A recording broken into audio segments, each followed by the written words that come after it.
All right, folks, thanks for checking out the video.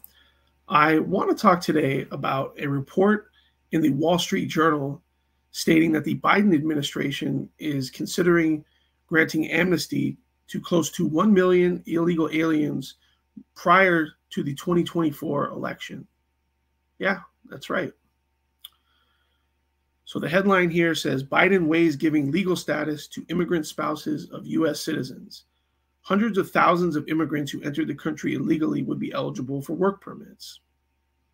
Now, I want you to pay close attention to the way this article is framed, the people they focus on, and where they're from, and the arguments that they make, okay? Because this is not just a straight report. This is a puff piece, okay? It says, 20 years ago, Alison Batista consulted her priest with a dilemma. She had fallen in love with a man living in the country illegally who had no hope of fixing his status. I think if you love somebody, you marry them, and you figure it out from there, she recalls the priest telling her. So she did. 2 decades later, the couple has 3 children and a successful construction business in Philadelphia, but they still lack certainty about whether Allison's husband will be allowed to stay in the U.S. long enough to see his children become adults, or if the government will ever do something to help. Okay, now the dude's been here for 20 years, according to this, right? He's been here since the first George W. Bush administration. All right. He lived through Bush. He lived through Obama. He lived through Trump. Now Biden's in. And the dude's still here running a construction company, has 3 kids. Do you really think that they're afraid that this guy's going to be removed from the country? Give me a break. And it's contingent upon the government to do something to help this guy, right? Not for him to help himself, not for him to do what he needs to do to get his status straight. No. He needs help, right? Now families such as Batista's are looking to the Biden administration, where officials have been seriously discussing a plan to help hundreds of thousands of immigrants living in the country illegally who are married to U.S. citizens. The idea has gained currency inside the White House since last summer, despite the fraught nature of immigration politics heading into the 2024 presidential election. There is a growing recognition among Biden's top political advisors that the president could benefit from taking a positive step on immigration to contrast with his tough talk on the issue, okay? Now, I mean, this is ridiculous. I mean, look, listen. Close to 10 million illegal aliens have come into the country since Joe Biden took office, okay? Little over 3 years. What the hell are they talking about? Tough talk. This is just ridiculous. Officials inside the White House and at the Department of Homeland Security have been studying a range of proposals to provide work permits or deportation relief for millions of undocumented immigrants who have lived and worked in the U.S. for a long time. They have zeroed in on the population of mixed status families, where typically the children and one parent are U.S. citizens, because they believe the demographic is the most compelling. So, not because this benefits the country, but because it makes compelling politics, right? And they show a picture here, photographs of 17-year-old Nicholas Batista and 19-year-old Gabriela Batista, whose parents are Alison Batista and her husband. So at least 2 of the kids are practically adults.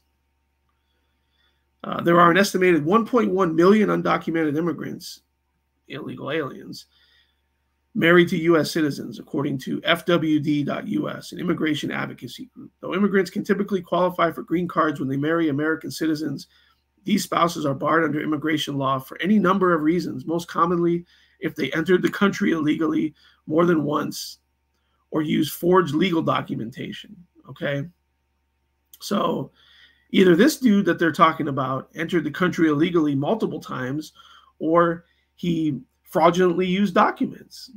So again, folks, and keep in mind that this is in Philadelphia, right? Which is where? Pennsylvania, which is one of the closest states. It's one of the most critical states for either Trump or Biden to win in order to secure the number of electoral votes that they'll need to win the election.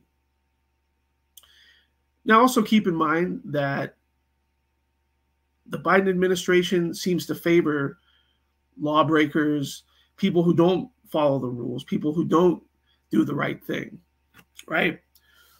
They're bending over backwards. I mean, this country's going to hell in a handbasket, and they're focusing on this. Okay, remember when the disaster happened in East Palestine, Ohio, and the federal government basically did nothing? In fact, they didn't even go there until Donald Trump announced he was going there, and then the Biden administration sent Secretary of Transportation Pete Buttigieg there only after Trump announced he was going there. Biden didn't even go there until a year later. What did they do for the people of Hawaii who lost everything in the fires? They sent them $700. Said, good luck. Right? Think about student loan forgiveness. Okay, these are people who took out student loans and didn't repay them. Okay, what about the people that repaid their loans? What about people who never took out loans to begin with? Didn't even go to college? They're footing the bill for that, right? Think about the open border. As I said before, almost 10 million people, if you believe the official numbers, have come into the country illegally just in the last 3+ years, right? You think about the Democrats being soft on crime, right? Again, placating criminals, placating lawbreakers, people that don't play by the rules. What about me? What about you? What about people that have done everything right, that have families that are just struggling to get by? Well, it's people like us that get screwed. Okay.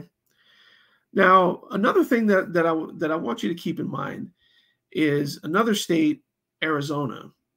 Okay, on the Secretary of State's website, of course, it says here to register to vote in Arizona, you must meet the following qualifications. One of them is you must be a citizen of the United States of America. Okay, but there's a caveat to that. Non-citizens are voting in Arizona. Okay. Oh, it says a person who submits valid proof of citizenship with their voter registration form is entitled to vote in all federal, state, and local elections in which they are eligible. A registrant who attests to being a citizen, which in the case of Arizona means you check a box on the voter registration form that says, yes, I'm a citizen. That's all that means. But fails to provide proof of citizenship, and whose citizenship is not otherwise verified, will be eligible to vote only in federal elections, known as being a federal-only voter. In April 2022, the legislature passed a law requiring proof of citizenship to be eligible to vote in presidential elections. However, this law has not yet gone into effect. So essentially, you can vote in Arizona at least for federal elections if you're a non-citizen or if you don't provide proof of citizenship. And in the 2020 election, again, if you believe the official numbers, the number of federal-only voters in Arizona was many times larger than Joe Biden's quote-unquote margin of victory. What does that tell you? Now, I hadn't seen this story getting a lot of coverage. They have this puff piece here in the Wall Street Journal.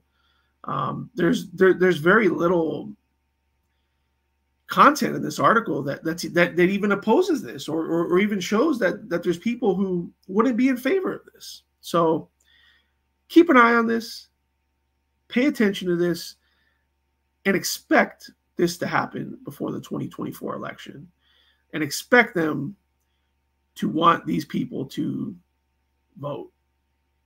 Because ultimately, that's what this is all about. So anyways, that's what I think. Let me know what you all think. And as always, we'll see you on the next one.